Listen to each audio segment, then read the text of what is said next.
we're going to start our show with Binwin and Crowey's signature technical difficulties, because why not?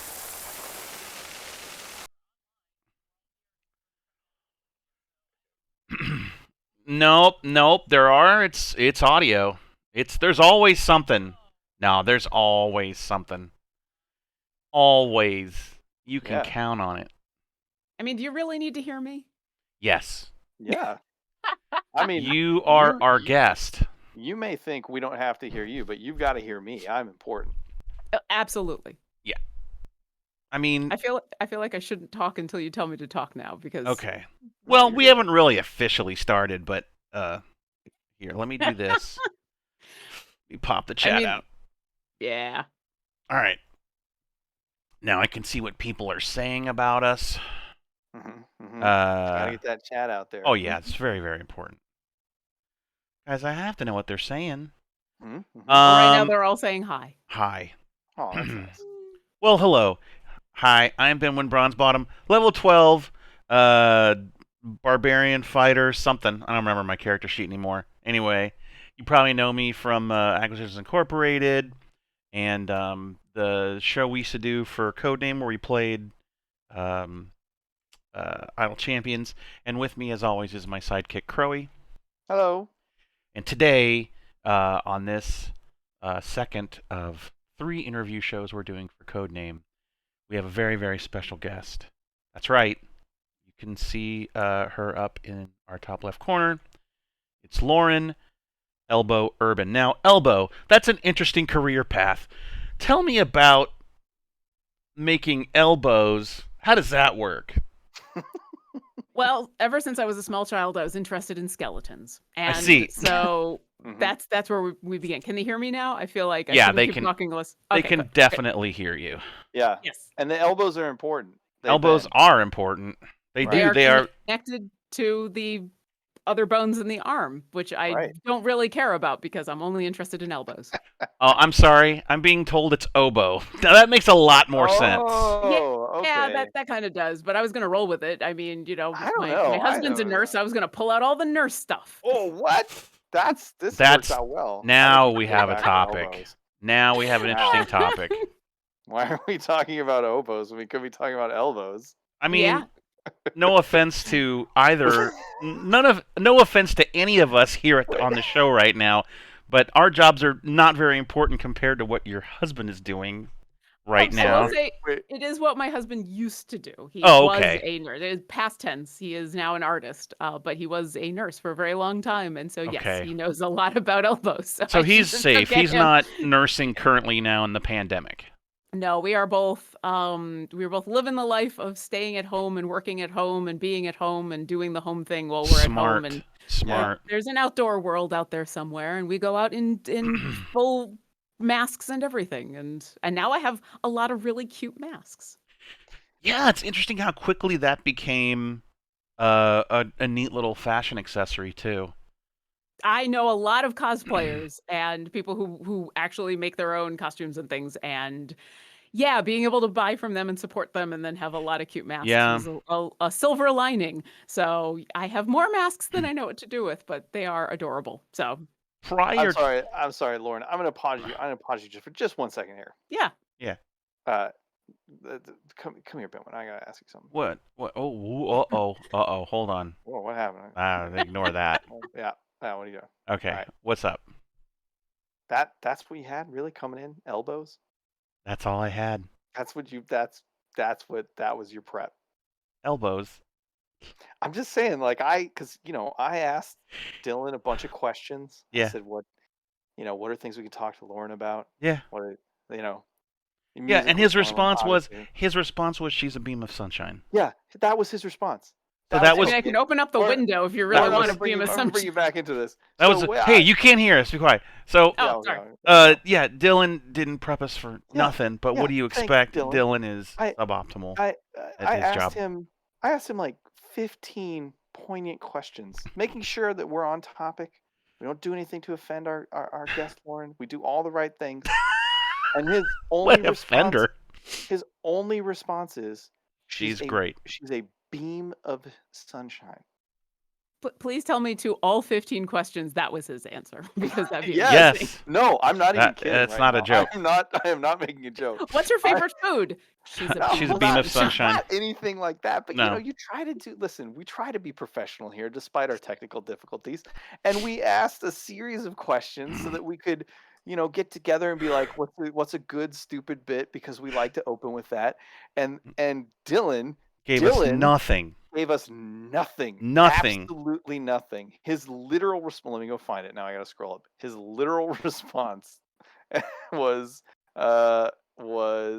Lauren is a beam of sunshine. And my response to that was, this doesn't answer any of my questions, Dylan. And then he ignored me for 4 hours. His response was, legally all I'm allowed to say is that she's a beam of sunshine. Because you work for Codename, right? I do. I am the content coordinator for Idle Champions of the Forgotten Realms. So why we're here? You're why we're here. No. I feel like Lauren's our boss now. I mean, maybe I am. I have Lauren not been told so. I felt like the Lauren was shifted dramatically. I felt like Lauren was my boss the day I met her. She just has that air to her. I think I met you at one of the I think the first time I met you was at a live event. One of the like the Stream of Many Eyes or something. Yeah, because we ended up just hanging out in the back a lot, because that's what you do when you're on set, is you end up hanging out in the back a lot. So. Were you working for Codename? Were you working for Codename then? No. So I just started working for Codename pretty much at the beginning of this year. Before that, I was working for D&D Beyond for a while, and before that, I was doing a lot of stuff freelance for Wizards of the Coast, doing moderation, and then also there was a time in my life in where I have been a professional musician on oboe or at the elbow. I just haven't been recently because of paninis. So, but yeah, at the time, I was not. I was a fan of this game. Wait. What? You're not a professional oboe player anymore because of pressed delicious sandwiches? Yes, it is. You got to explain that to us. Yeah, because all I know is paninis are delicious, and I want them in my mouth right now. I am a studied and famous oboe player, but my dream. By the way, I spent my whole childhood and most of my school career learning the oboe and playing in symphonies, but my dream has always been to have a panini truck. No, her dream was ruined by paninis. Oh, I see. Yeah. I mean, panini trucks are the best. Like, there's food trucks around here in the Seattle area are some of the best food that you can find. Yeah. But no, it's the current situation makes it hard for orchestras to meet. Oh, the panini, the pandemic. Yeah. But that, to go back to your original thing that you were talking about, I think we hung out mostly at Stream of Many Eyes, and then I just watched your shows, and then I've just been around in the community a lot. So, are you saying that it's a bad idea during a pandemic to sit very closely to about 20 other people and play wind instruments in a pit filled with other orchestral and just dump spit valves at each other's feet? Yeah. There was a moment, this is about a year ago, a bunch of the professional orchestras who were like scrambling to keep everybody employed, they were doing, I think it was in England, they did a whole big test of like, we're going to put musicians in these rooms and where they can measure where wind is coming out of, because it sounds like a weird thing to say, like you have an oboe and it's a long tube, and doesn't it all come out the end? Sense. Absolutely not. It comes out all the keys, right? Exactly. Like the vast majority of the sound of the oboe doesn't actually come out of the bell. It comes out of all sorts of places. So they were measuring, like, okay, how dangerous are these instruments really? And they did all these scientific studies, and I read over the end of it, and they went, okay, the two most dangerous instruments to either play or be in the same room with are trumpets and oboes. And I went, well, that's a problem, isn't it? Wait, trumpets? I would think it would be another wind instrument. I would think a clarinet, maybe, or trumpet is a wind instrument. You blow into it, you dummy. Trumpet's a brass instrument.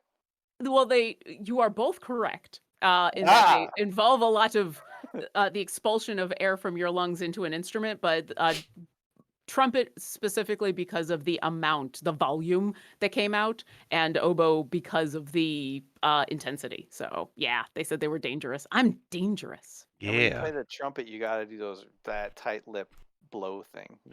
You got to buzz, yeah. Symphony orchestras aren't cool if it's just the guy in the back on the drum. No, I think It that's just sits there I the whole think that's time either and hits Stomp or Blue anything. Man Group at that point. Yeah. If it's just the Right. people on the It's drums. just like who are pretty cool. then the symphony becomes like a game show where you're like, can you guess the song based on the beat and the cymbal and the triangle? I does can make name the that tune in oboe- 5 timpani notes. Yeah. The The timpani. oboe is the most deadly instrument now. God, I didn't even think about that. The symphonies are screwed It's because of been the hard. pandemic.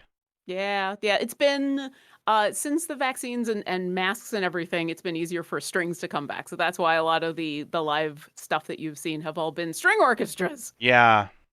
Mm-hmm. Sure. Which are lovely, and I have a lot of friends who I'm very happy are able to play a lot more because it has been hard. But fortunately, I have found a second career in and amongst the TTRPG community and in this video game that I love. So it hasn't been. It's been good. It's been good that I've had awesome people to do awesome things with that just happen to not have anything to do with oboe, I guess. Yeah. Until this moment. So thank you for asking. Well, there is one question that Crowy and I kind of agreed. We both independently came to it as well, and that is: have you seen the show Mozart in the Jungle? So I've seen the first couple of episodes, and I had to stop. And the reason I had to stop is not because it's not an excellent show. In fact, there's a lot of people on there that I love that are amazing actors and everything. But I know a lot about the oboe. And there are moments in that show that are not oboe factually correct. And they're the kind of thing in where only another oboist would see it. Like it's not so out of the realm of possibility, but it's like little things. I will not hate watch a show. I can't. I feel like it's a bad thing to do. So I've had to stop. When it first came out, I was super excited. And then like the first time the actress who plays the main character, who is an oboist in the show, she's not an oboist in real life. And she's gotten a lot of really good coaching, but she does not play. And so, yeah, it's hard. I couldn't. It was, I think it's a lot like you hear about doctors who can't watch ER shows. Can't watch doctor shows. They can't watch doctor shows. It could be an excellent doctor show. Yeah. But all they can do is pay attention to the stuff that's wrong. And it was the same for me. So. But like, is it? I mean, you know, those orchestra nerds, they're freaky deaky, right? Because that show's freaky deaky. And I think yeah, that was a question we wanted. Was orchestra life that freaky deaky? There's some stuff going on in those pits for sure. You do have to remember, first off, that show is based on a book written by an actual oboist who has had a very interesting life. And not necessarily the life of most classical musicians. Gotcha. No, it's all that. All that now. If I had written a book about my life in classical music, it would not have ended up on HBO. It's like asking if Kitchen Confidential is what it's like to be a chef, and it's like, no, everyone's not Anthony Bourdain. Yeah, that's a pretty accurate way of putting it. Like, you know, the show based on my life is like a 30-minute PBS documentary. It's not any of that, you know. But no. Vaxum, the show we're talking about, it's really good. It's on Amazon Prime. It's called Mozart in the Jungle. It was based on a book written by a professional oboist. Yeah, professional oboist who used to be married to Bill Nye the Science Guy, actually. Yes. Really? Yeah. That's wild. Yeah. It did not end well. No. But yeah, it's a fun show. I don't know how much of it is accurate based on the book and how much of the book is accurate based on reality, but it is fun to watch.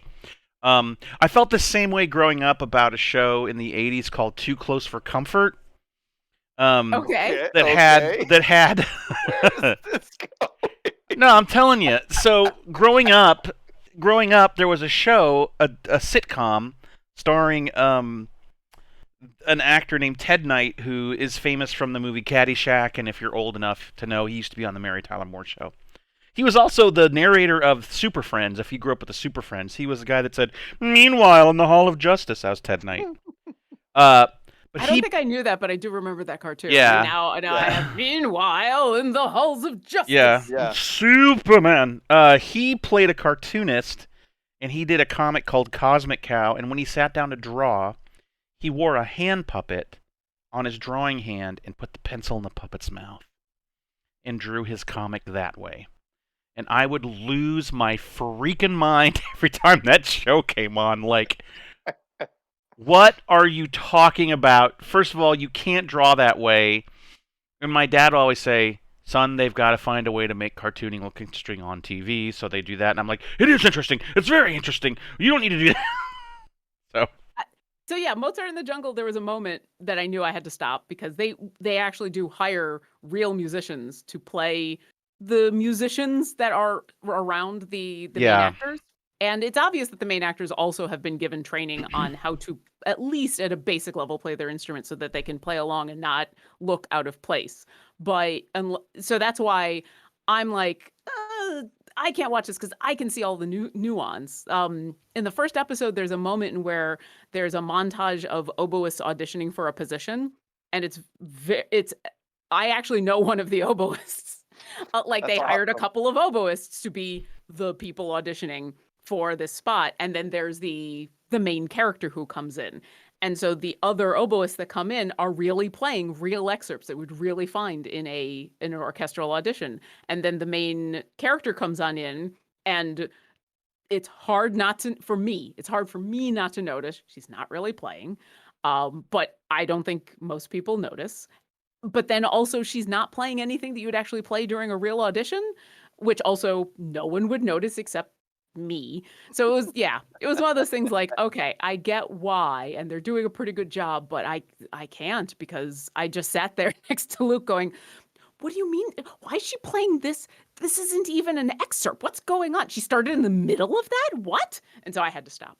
You just gotta fast forward through all the oboe parts and just get to the freaking dinky and the pit stuff, and then you're good to go. That's where all the oboe parts in the show about an oboist. Listen, it's funny because they spend all this money on these productions, and you get research departments to do things, and at some point you have to decide what's important to the story and where you're going to spend money on accuracy. But to get it wrong, the worst part is whenever you watch a show about comedy writers. We just watched a movie with Billy Crystal and Tiffany Haddish, and Billy Crystal plays an aging comedy writer who's suffering from dementia. So at some point, the story involves him writing jokes, and they never hire comedians to write actual jokes for those parts of the stories. It's always placeholder jokes that aren't funny, and it takes you out of the story. It drives me nuts. Like, how can you be in Hollywood and not know actual comedy writers to write comedy for the parts of your story that involve? They know them. They just don't want to hire them and bring them on the show. They don't want to pay them. Yeah. Yeah. I think that's what killed. You gotta pay 'em. I think that's what killed the Aaron Sorkin show. It came out at the same time as 30 Rock. I think it was called Studio 60 on the Sunset Strip. It was okay, yeah. Yeah, they didn't have any actual comedy writers writing the SNL parody show. No, Tiffany Haddish doesn't have Alzheimer's. You got to pay attention to this show, folks. Someone in the chat goes, Tiffany Haddish has Alzheimer's?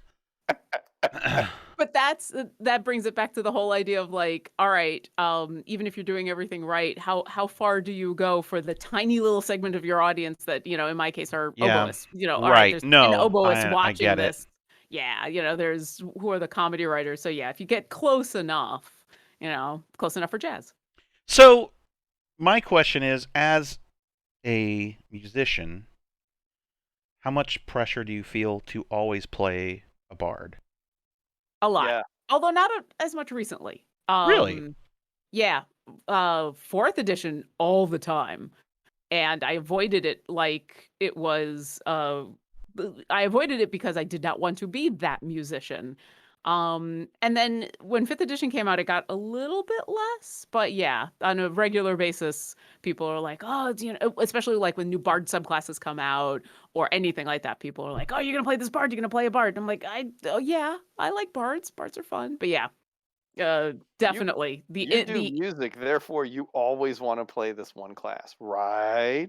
Well, I would imagine, both of you are in the artistic arts. You probably get asked to play bards on a regular basis. I mean, I'm the more direct bard, but artistic, bards are a thing as well. Do you both get asked? Bard it up? Um, No, I don't. I don't think so. No? my problem No. is that I always lose track of. You ever been in a conversation with someone and your mind wanders, and then you go, "Oh shit, I've not been paying attention," and they just asked me a question, and then you got to work your way back into the conversation without letting them know that you lost track of it. I don't know if you've ever done that. I feel like this is the point where I say, so would you like me to ask you a question about being a bard in a D&D game? But yeah, I know Yeah. what you're talking about. So Absolutely. Yeah. I do that because I'm constantly sketching when we play and drawing my Oh, yeah. character or other people's characters, and I lose track all the time. I always do that. Yeah. And so, that's but then you end up with cool art afterwards, and so I guess there's a trade-off, right? Yeah. I mean, Like every once in a while, if we just got to give you a recap so that you can then have a cool it piece of art, drives I'm okay it with drives the group nuts. I think it'd be funny if you were the same way, like if like the DM's describing something and then oboe music just starts playing and they look over and they're like, "Damn it, Lauren, pay attention." that. I'm You're sorry, I just sitting needed there. to, You're like, sorry, this really inspired me for some scales. I get asked recently less about playing bards, but because I've been doing a lot more streaming for C&E, and we've got a show where Jason Charles Miller does he makes up a song on the Oh on yeah. in 2 hours. It's That's called fun. Bardic Inspiration. It's awesome. It's a fun show. But I've been asked, hey, are you gonna join Jason on the show and play with him? And I'm super honored every time someone asks, but there's two problems with that. One, Jason is an amazing rock musician, and I am not. I am a completely different style of musician. So that's not necessarily like I wouldn't necessarily be good at coming up with a rock song. And two, the lag over the internet makes it such that playing music at the same time is impossible. Yeah. Have you ever tried to sing happy birthday to someone over Zoom? Where everyone's just Yeah, singing their own. Yep. And Yeah. it kind of slowly slows down because everybody's hearing everybody else at different. Yeah. That's. So imagine being a bunch of professional musicians trying to do that. Yeah, that would So not yeah, it work. does not work. But it's fun, and I have been lucky to be able to play clips of stuff, stick it out on the internet, and I always have the oboe hanging around. It's hiding behind the closet door right now. So We played D&D with we actually recorded it. We haven't ever released it, but we played D&D with Molly Lewis. And she nice. brought her uke and she played a bard named what was it? WikiLeaks Cumberbatch? Yeah. WikiLeaks Cumberbatch. WikiLeaks Cumberbatch, and she was making up music She was writing on the songs fly. on the fly. Yeah. That's awesome. Yeah, I have she's such respect for people who can do that kind of thing. I I know. know jazz musicians who can just, out of nowhere just come up with stuff. That's not what I can do. So she's music is still like I can watch a movie and figure out how they make it and kind of understand. It's wizardry to Yeah, you, it right? is Like, it's still alchemy totally- to me. Yeah. That and painting, I can't get my head wrapped around painting. But music is crazy. well, and there's so many different styles too. Like, Yeah.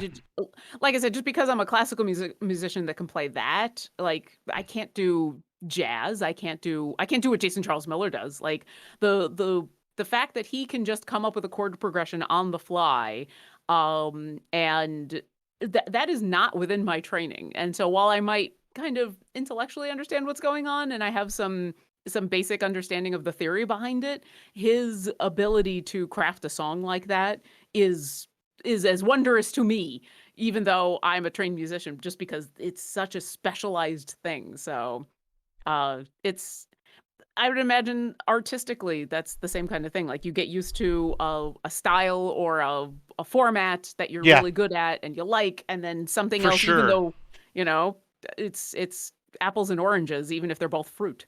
Yeah, no, I always say like and I tell this to young people kind of starting out. The frustrating thing about any kind of craft when you get excited about it is it's your trajectory in learning it follows a graph, and you can kind of think of it as a wave that goes up and down and up and down and up and down, right? So as you as you get better at something, the wave goes up, and then when you move on to something else, the wave goes down again because you get interested in something new, but you're not good at it. So you Mm. practice and practice and practice, and the wave goes up again because you perfect it. So for me, it was like I really want to be good at having a different quality of line, right? Like I want thicks and thins, and I want a really clean line, and I get better and better and better, and the line goes up, and then once I am good at it, I move on to something else. Like I see Alex Toth really pop his panels out with spot blacks. Alex Toth is a deceased comic book artist. Well, now I'm terrible at that. I'm studying it still. And the thing that's frustrating is your ability to make something, the up and down of that is directly opposite of your interest in things. So Hmm. you're always the most interested in something when you're the worst at it, and you're the least interested in it once you've mastered it. So there's this nonstop dissatisfaction with your work that you have to be aware of so you don't get discouraged. But yeah, And then have you had that experience of learning a new thing, learning a new technique, learning a new yeah, thing that all the you're excited time. about, and then you're doing it specifically because you're like, I want to be able to incorporate this into a product that I'm making. And by the time you become proficient enough to incorporate it into the product, you're not excited about Yeah, it I anymore. don't And now care you're like, anymore. yeah, yeah, Yeah, it's rough, yeah. You can but you you it's can go learning. back and look through 20 years of PvP and see where I got interested in a specific style. Like for a little bit, it got really cartoony, and then for a little while, it got a little bit too photo referency, and then and then it'll default back to my more natural style with little pieces of each artistic endeavor, temporary endeavor, now a part of the based style. Hmm. So webcomics has been interesting because it's produced on the fly as I go. So it's kind of like practicing in public, which people before the web didn't really do. All that stuff was worked out at the Yeah. level of pitching it and working it and preparing it for publication. But, you know, it's stuff now like I wonder if it even happens in game development and stuff too, but that idea of kind of learning and practicing on the go is kind of interesting. Um, I I'd imagine it does. I mean, yeah, I'm certainly not a dev, so I can't speak with any kind of assurity to that. But I think in any profession, there is a little bit of if you're lucky enough to have that kind of growth, to be able to take whatever your job is and like learn new aspects in order to grow and change and improve yourself in your job, then there's always going to be that, learn on the fly kind of thing. yeah. Um, we were talking about it before the show about the technical issues with streaming. My job at Cine started as the community manager, and now it is all about creating content. And while I've done a bunch of performing and content creation up until recently, I wasn't the person doing the production side of things. I was the on air talent, or I was the person brought in. So suddenly having to learn OBS and cameras and microphones and Oh yeah, all the stuff you got to do, which is I knew it was not easy, but learning all of that and knowing, all right, these are the things I need to know in order to grow and change and get into this new job that I have, and it's a challenge. And I am positive that the people watching my streams have literally watched me learn on the fly of trying to hide it, of course, be like, I'm just going to fix these audio levels right now while nobody's watching. yeah. Oh yeah. I think that's good though because I feel like especially now there's this fear that it's almost like you're not allowed to fail anymore. Mm. and I feel like having people, I mean, obviously you want to try and be professional and everything, but having people be like, "Oh, wait, I got to fix this or I got to do that."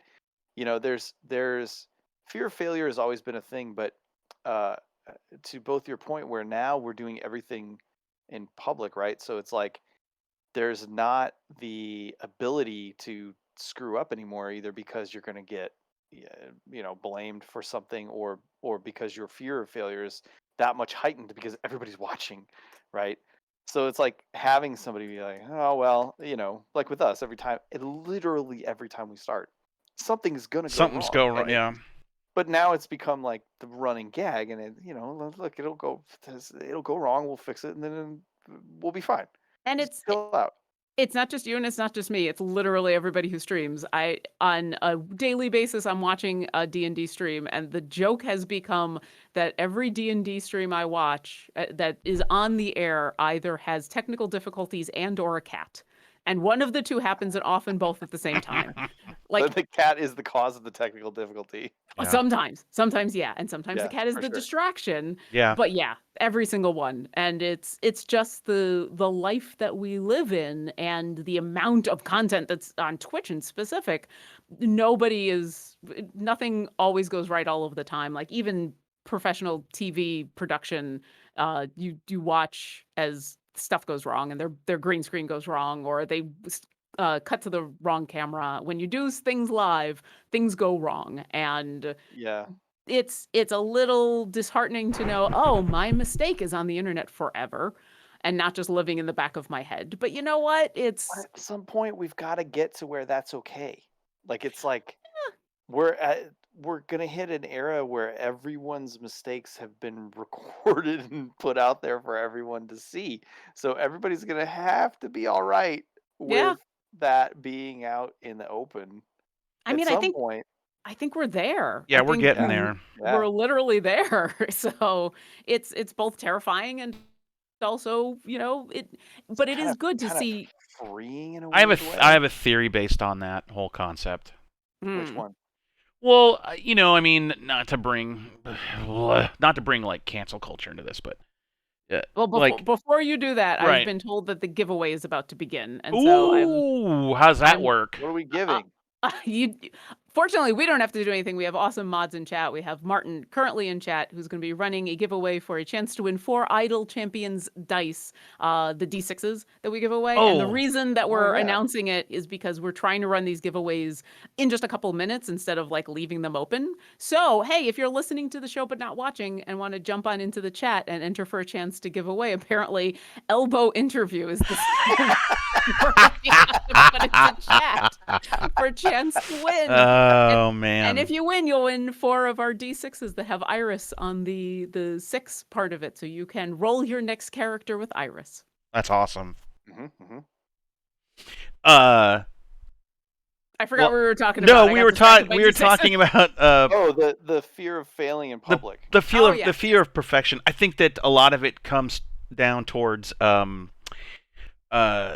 have a theory that it's like this perfect storm of, well, I think a lot of it has to do with social media It's and fear of retribution, public oh, it's the desire. shaming So or it's retribution. it's the desire to via social media create a view of yourself or a version of yourself that you put out there that is more appetizing than what you maybe Yeah. believe It's is your real life. So it's Ben Folds. It's the best imitation of myself, right? right, no one when people post a picture of their amazing home, it's the corner that looks nice. It's not the crap with all the junk in it. Right That part behind gets them left is out. an unmade bed and Right. dog hair all over the floor. Yeah. Right. I And mean, the place where listen, the cat barfed. all you're seeing is this little box Sure. right here, just We're like all Yeah. just right. off Yeah. camera. There's Right. stuff Where that I'm like, where I you're don't want this on camera. you're No. seeing Well, animated it's characters. You don't want to see what we look like right now. I just came out of a warehouse. I'm covered in dirt. I think there's a lot of people not Wait, what were you doing everyone. in the warehouse? Moving boxes. Oh, okay, that makes sense. Hey, there's a reason why I'm a cartoon in this, and it's not me on a webcam. But there's this there's a lot of people online that want to hold everyone else to the same standards of false perfection that they want to project. of themselves. But I also think that a big part of it is kind of our country and our culture waking up to some truths, and there has to be an adjustment, right? Mhm. Like, we're just now learning how to recognize certain things. So we don't have a dimmer switch type um, uh, set of skills based on this. It's all on or all off. Someone's 100% awesome and a paragon of virtue, or they are the Antichrist, and they're just, they need to be canceled and drummed out of the world immediately. And I think that it's going to take some time for us to kind of learn how to incorporate these new truths with more of kind of a dimmer switch in the middle. And I think that'll improve things. But it's spilled over into everything. This concept of everything has to be perfect, everything has to be this paragon of value, and everything has to be right the minute it comes out. And It'll go back the other way. it will. The It'll. pendulum's gonna swing. Yeah, I it'll feel like swing.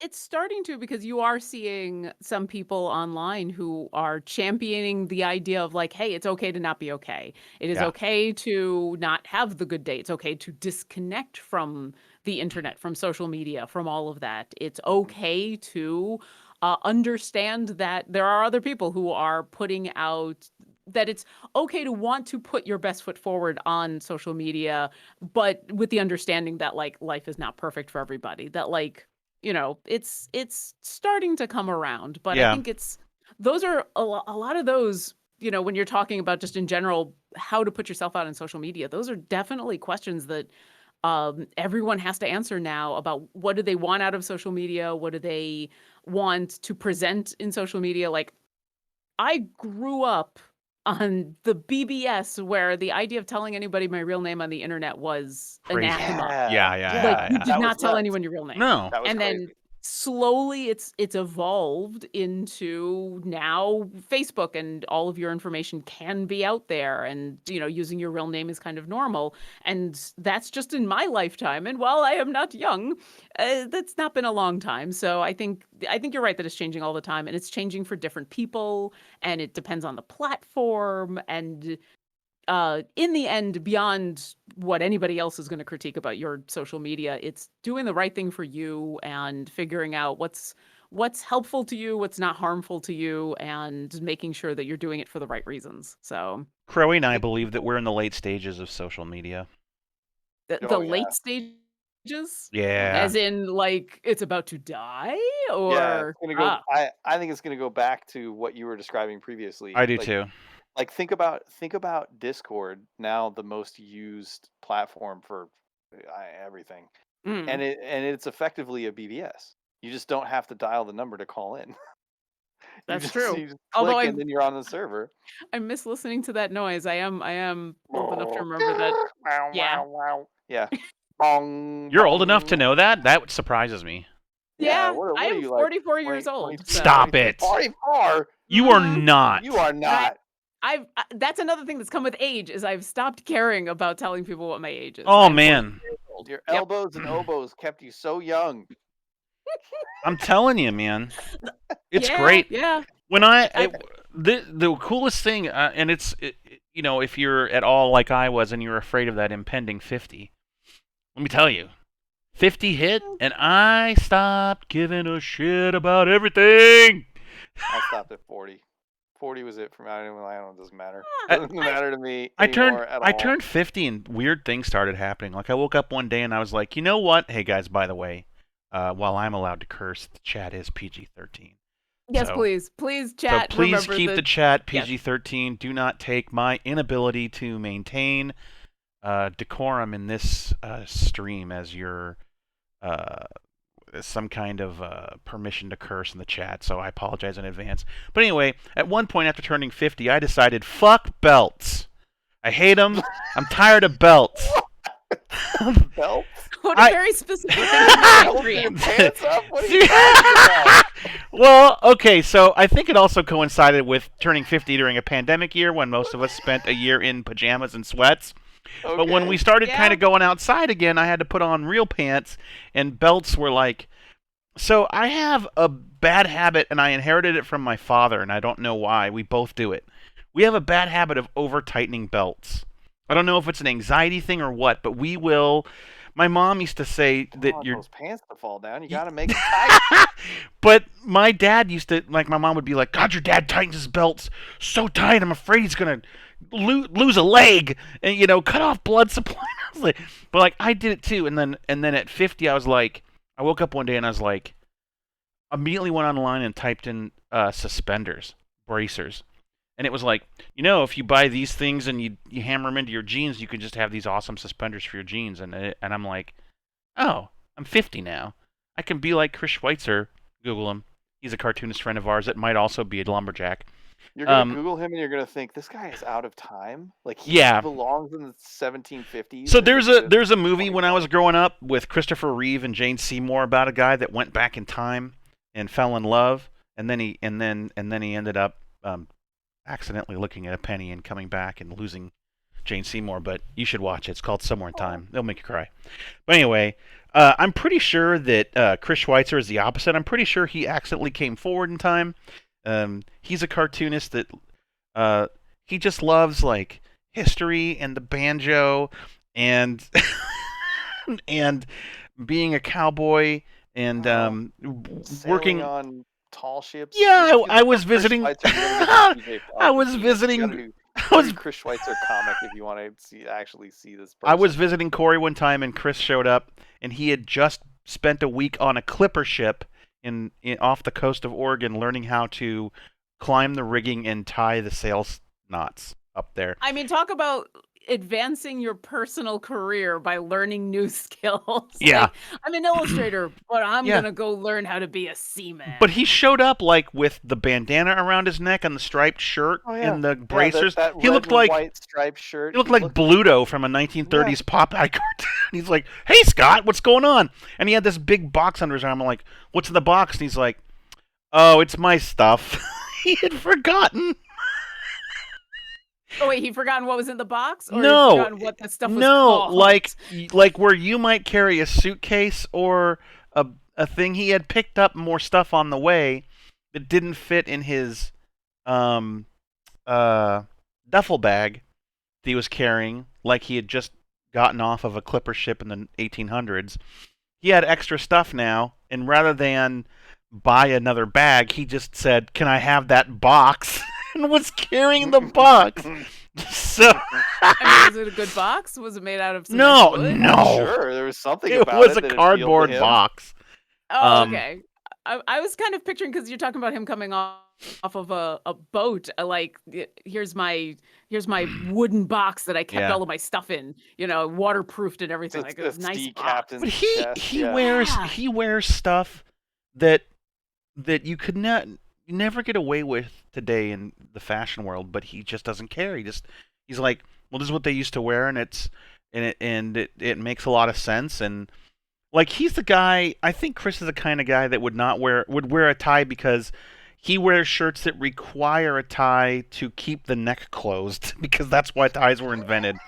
But so I was, anyway, long story short, I was like, I'm just gonna be like Chris Schweitzer, and I bought some really nice suspenders, and I got the little rivets you put into your jeans, and I'm like, I mean, I don't know what this is gonna be like, or if my wife's gonna come home and look at me and go, I want a divorce because you're in suspenders now. But I put them on. I was like, oh my God, this is the way to go. Fuck belts forever. Why did they even invent belts? This is amazing. All right, so now are you down the rabbit hole of like cute suspenders of suspenders? Like, I'm gonna go on Amazon, I'm gonna find like striped God, suspenders. yes, absolutely. Yes. I mean, because lean into it. Go for all the prints. There's a lot. There's a lot you can do, and apparently it's more of a kind of a fashion thing than not. But I remember, I'm giving you ideas. Hey, man, listen. The Luth Trading Company will sell you the little rivets for your jeans, and just go to anywhere. You can hammer the suspenders in? Yeah, they're little jean rivets, and you hammer them in to your jeans. It's real simple. And then you got to buy, don't buy clip-on suspenders because we're not going to prom. Buy the button suspenders that clip onto the rivets or the buttons. If you have a pair of slacks, sew on the buttons, and if you have a pair of jeans, hammer in the rivets. You're committed to these. I'm impressed because I was the whole time I was Committed just to suspenders. I was literally just picturing the clip-ons. No. I tried that once, and they are inferior. They're gonna come undone. They come undone. I'll sit in a car, and when I get out of the car, just the movement of the suspender against the back of the seat unclips it. And then I'm like Winnie the Pooh with like one flap of my jeans hanging out. It's like, oopsie. You're like a little rascal or something. I don't know. Is that what Winnie the Pooh sounds like? Yeah, I have not seen any of those. That cartoon. It's been a while since I've seen them. This is a bad reference. But do you think there's people at Codename right now looking at Dylan and going, what did we pay for? Why are these guys talking about suspenders? It's supposed to be about Dungeons and Dragons. No, here's the thing. I want to know what. No, go ahead, Lauren. Well, I was gonna say we do a lot of streaming. We do way more streaming now than we ever have, and sometimes we get off topic, and it's fine. I literally just did a show this afternoon, a 2-hour show with Sean, and where in the middle of the show we were just chatting about Kigurumis for a while. Because eventually, like if we're having fun chatting, that's just gonna happen. Yeah. I mean, I could. Address chat. I saw stuff happening in chat, but they're with you on the suspenders thing. Yeah. Oh, to answer Raishai, that's the beauty of suspenders. He's asking an important fat guy question. So are you over the belly jeans now or under the belly jeans now? Guess what, Raishai? With suspenders, you don't have to make the choice. You choose. There you go. All over the belly. It hovers. Based on the situation. It hovers. It's the length of the suspenders. When you're sitting down, you can be over the belly. When you stand up, it can be under the belly. It doesn't matter. The pants it's like your pants are constantly in a state of falling, but they can only fall so far. You've got chaotic pants. Yeah. You have chaotic, neutral pants. And lawful good suspenders. Yes. They're always there for you. They will keep your coin slot hidden. They follow the rules no matter what. You're not going to accidentally flash anyone your butt crack with suspenders. That's all Paladins you need to know. are suspenders are paladins, and pants are warlocks. Keeps them in check. There's even a company that sells this. They're called secret suspenders. It's a minimized suspender that you wear under a t-shirt. And it looks like a Y down the front and the back. So it goes over your shoulders to one central suspender that goes down and clips on the front of your jeans. So hold on. That sounds super kinky. Like, why would you do that? Also, in case you just want a suspenders, but you don't need the look. So are they really called suspender? I don't remember what they're called. Suspender. They're just there's suspender. Like, I don't understand how you can have suspenders, but they only have the one connect. It's like buying a pant. Yeah, buying a pant. Buying a pant. At that point, is it worth it? Like you said, they have the secret suspenders, and my initial reaction was, why would you do that? Why not get the rainbow suspenders and get the good suspenders? Yeah, show them off. They're cool. Be Mark from Orc and just have the full-on suspender look. Yeah. Nanu. Wait, now we're getting old again. Lauren, I have a question. I want to know. Sure. How did you go from the freaky deaky pit orchestra to the totally pure and chaste Dungeons and Dragons? Yeah, how'd you do that? What was that transition about? We really got to get you watching more than just Mozart in the Jungle to learn about the classical music world, because I played double bass my entire life until just a while ago, because I can't afford one right now. So I get it. I know all about Mozart in the Jungle. And it's all true. Don't listen to Lauren. It's all true. Listen, I wish I had the type of stories to tell about being in pit orchestra that you seem to think that I do. But how did I get from being a musician to being in Codename? Just anything like that, because this ties back to me a little bit about when we were talking about. It feels like two separate but very involved communities. But it also ties back to the whole like fear of failure thing, because I think one thing in my life, I've changed life paths, for lack of a better way to explain it, multiple times, and to me, it's not a big deal. And I think that's just because I've done it before. But I know people who they're in a job or they're in a career or they're good at something, and it's like, well, I keep doing this because it's a thing I do. And then you're like, Mm. but you should really maybe be doing something else or something in addition to that that you also maybe like, and they just won't do it because there's like this, oh, I can't do that. I'm good at this already, or I've spent so much time doing this Yeah. thing. Why can't I go do something else? And uh, I've always had a weird perspective on this because for me, it's just like, well, I don't. If I'm not enjoying that anymore, I'm going to go do something else. So how did you get from there to here? The short answer is I was playing a lot of D&D, and very slowly D&D became a thing that you could do as a performance for other people, and I got into doing the performance part of it, which Hmm. was not that far off from performing on an oboe. I was just doing it in a different way, You're and welcome. slowly I was doing that more and more and more, and then getting into being in the D&D community, and then starting to pick up doing uh DMing and playing on shows and working moderation for Twitch chat shows, and it kind of snowballed from there. But that So was it that just was built the from an advocation to a vocation. kind of, yeah. I mean, it's hard to describe, and it's one of those things in where if somebody was like, I want to follow your path to get into doing TTRPG stuff, and I'm like, First, really? you got I to don't go think to you school for can. 15 years and get real good at oboe. Then you got to get Yeah. freaking deep in the pits. Now, Yep. now you're gonna play D&D for a long time. I hope you And like then Akron, start up. Ohio. Yeah, yeah. Oh yeah, we did talk about Gretton and the bread factory there.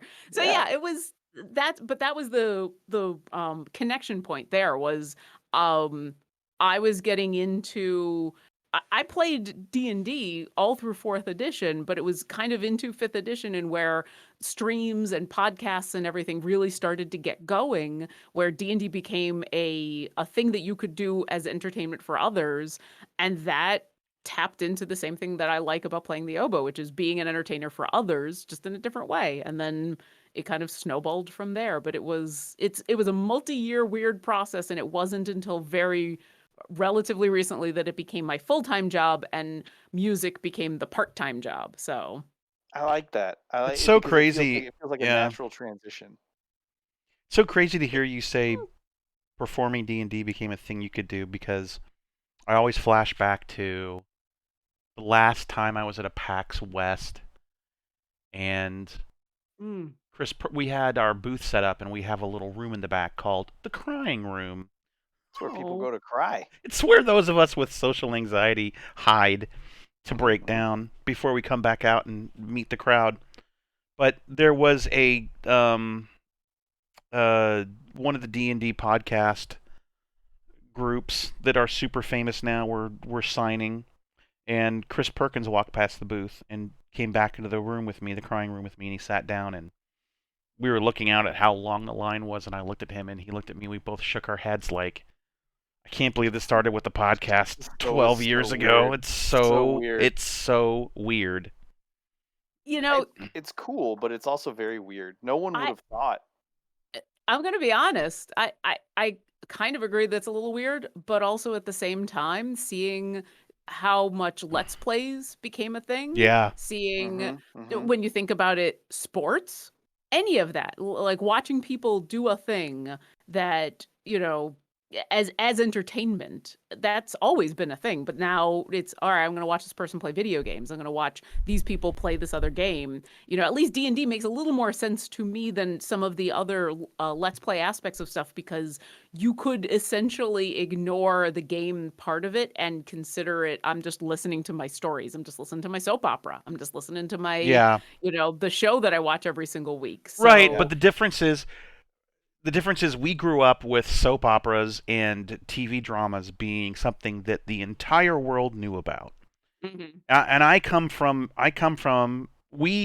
from an age where, when we were growing up, this was a niche of a niche of a niche of a niche. So the idea of a Let's Play for me was growing up in the 80s. we were just getting into something that at the time, I swear to God, was called Japanimation. It is now known as anime, but at the time, it was called Japanimation, and it was that was the marketing term. That was the marketing term for anime. To try to sell like bootleg the 80s copies. Right. So there were 80s were a time. Yeah, there were shops that showed up. There were shops that showed up that had what were known as fan subs, because a fan that knew Japanese would get the tape, they would watch it, translate it, and then subtitle it. And then you could over tape. You could do magnetic transitions. You could buy these at these. They were like comic book shops. You maybe or maybe didn't have them near you. And there was an anime called Record of Lotus War that was essentially a D&D anime. Yeah, it was a replay. But you could still go watch it. You can watch. Yeah, you can watch it. Find it. It's called Record of Lotus War. I was talking to somebody about Record of Lotus War earlier today. But that started out. That started out as a group of Japanese animators and manga creators who were playing D&D, did articles in like a Shonen Jump book that was a let's play or a replay of their game, and it ended up becoming Lotus. Yeah, it is Lodos, not Lotus. Lodos. Yeah, Record of Lotus War. Lotus War. It's Thank you, so Abigail, good. for the update. Yeah. So like you had to be like deep cut knowledgeable. Who knew the person. Yeah, you had to be deep cut knowledgeable of like 2 or 3 different sub hobbies to even know this existed, and now it is as prevalent as soap operas. It's like when I watch TV and I'll watch something on a mainstream network, and a comedy or a drama, like you'll be watching something for old people. You'll be watching one of the CSIs or one of the Chicago Fire Doctor thing, and someone will make a reference to Tony Stark or Thanos. Mm-hmm. And it's like, wow, that's where we've come to. Like when I was growing up, what's weird is, will people know what that is in the future? I mean, I think they will. I think that's pervasive enough that I don't think maybe. But when I was growing up, there were a lot of comic fans that maybe didn't know who Thanos was. Yeah. If you were to go back in time and tell 16-year-old Scott, one day Marvel's gonna be bought by Disney and they're gonna make superhero movies like nuts, and they're gonna make Iron Man movies. Iron Man, the only person that cares about Iron Man is Bob Layton. It's because he has to draw it. What are you talking about? But like, I would have had a hard time believing that we were going to get Iron Man and Thor in the Avengers, right? But then when they said, yeah, and one of the characters is Nick Fury and S.H.I.E.L.D. and the Helicarriers, I would have said, go F yourself. You're full of shit. No one knows the Helicarriers. No one's care about that. What are you talking about? Yeah, what are you talking about? You are a liar from the future. Yeah. And yet here we are. Yeah. And I would argue this is a good thing. It's 100%. It's great. Yeah. Yeah, this is amazing. And to your point about will people know who these characters are, I think either if they've made it into the CSI Chicago Fire podcast thingies, they probably will. And if not, then those will be the moments that either inspire later generations to go, oh, I wonder what that is, and go look it up, or it will become a reference that is just known even if they don't understand the original context. Like I know people who have never seen the original trilogy of the Star Wars movies. Right. But they know who Darth Vader is. They know who Luke Skywalker. They know because it's in the popular zeitgeist. And so I feel like they know the mimetic stuff. They know the portion of it. They do. Exactly. It's like, oh, that's that meme guy. Yeah. It's the meme guy. Yeah. It's my dad guy. I remember watching Mystery Science Theater 3000, and they would make references that would go way over my head. But then oftentimes it was like, all right, wait, I want to get that joke. Yeah. Who is that person that they've referenced that made this friend of mine giggle, but I don't know who that is. And so you go look it up. Yeah, C&E Games just said Kate Bishop is in the new Hawkeye show. How crazy. That is crazy. It's awesome, though. I am excited. I am also, I'm a huge Hawkeye fan, and that made me happy to see the Matt Fraction Hawkeye. The Matt Fraction Hawkeye series was so good. It's so good. It was amazing. Feels like comic book Kate Bishop. Like the lines feel like they're Yeah, out but of aren't you comic. gonna It's so aren't you gonna good. pee yourself a little bit if someone calls him Hawkeye in the show?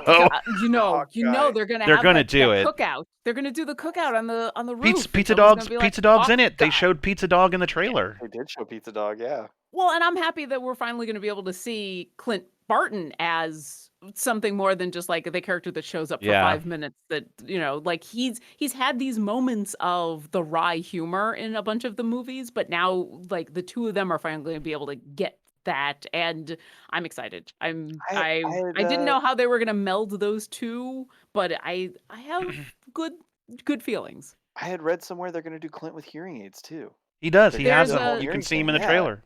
Oh, There's really? a shot in the trailer and where it's not clear, but it looks like he's wearing hearing aids, but it's not clear, and it's so we don't know. I'd love it if they did. I mean, one, there's so many jokes you could do, Yeah. right? Because they've done them and they've done them well. But also just the idea that like I'm a superhero, and yet I still have to wear hearing Yeah. aids, and it's fine. Yeah. and it's fine and it changes nothing. Mhm. That would be so cool. I hope so too. I hope they pull. I mean, that whole Matt Fraction run is amazing, and the more that they pull from that, the happier I will be. Yeah. You could And also just do it and never bring it up. Like it's such an easy thing. Wait a minute, Dylan. we've just been sorry. There was a moment of pause told- as we've all been told that it's Oh, 4 o'clock and we have I'm to sorry, stop. Dylan. And now you want to talk to us about our interview with Lauren? Now you have something to say? You want to answer Thank any you. of our questions? Thank you, Dylan. We appreciate you. Dylan, you were I- right. She is Dylan. a beam of sunshine. Beam of sunshine. Just a See, beam there you of sunshine. Aw. Fine. Yeah. God bless you, Fine. Dylan. I accept. Absolutely. your heart. Well, this has been a lot of fun. Thank you It for was having a me on. ton of go? fun. Do we have to end? Is somebody on after us? You're the content manager. You would know. I mean, there's nobody on this channel, but there are moderators who have had a Oh, very long right. day We're gonna and several raid- days. We're gonna Yeah. raid somebody, right? There's some raiding that's gonna happen. I Yeah, don't Black Dice bel Society. You know? does oh yes. Yeah, Black Dice. Have they started now? I don't think they start until 5. No, I think it is now because last Thursday we pushed over to that. Yeah, rating Dylan says rating Black Dice Society. Okay. Well, Go watch All it. right. It's good. Yeah, Black Dice Society is absolutely wonderful. Content warning: they are a Ravenloft campaign, so be prepared for that. But Nice. B-Dave is B-Dave is the DM, and he is wonderful, and it includes people like Mark Meir and Tanya DePass, and people that the CNE Games community knows. So Lauren, before we go, yes, how happy are you that we didn't ask you to play anything? very, because as I said, my oboe is hiding behind a closet door over there. So I really do appreciate it. Also, the audio through the program that we are currently using to do this wonderful discussion would have made playing oboe impossible. Also, you might have killed us with your oboe because of the pando. I mean, there's that too. That would I be am bad. deadly with a Can't do musical that. instrument. Don't do that. Even over the internet, I am deadly with an oboe. All right, let's let him do right. the raid. Yeah. We have to end with joke. All right, everybody. Thanks for watching. It's going to rain all weekend in Seattle. I'm so excited. Oh, that's exciting. Me too. Very And excited. I will talk to you guys next week. Thank you, End Lauren. with joke. Thank you, Thank you. Crowy. And with Bye, joke.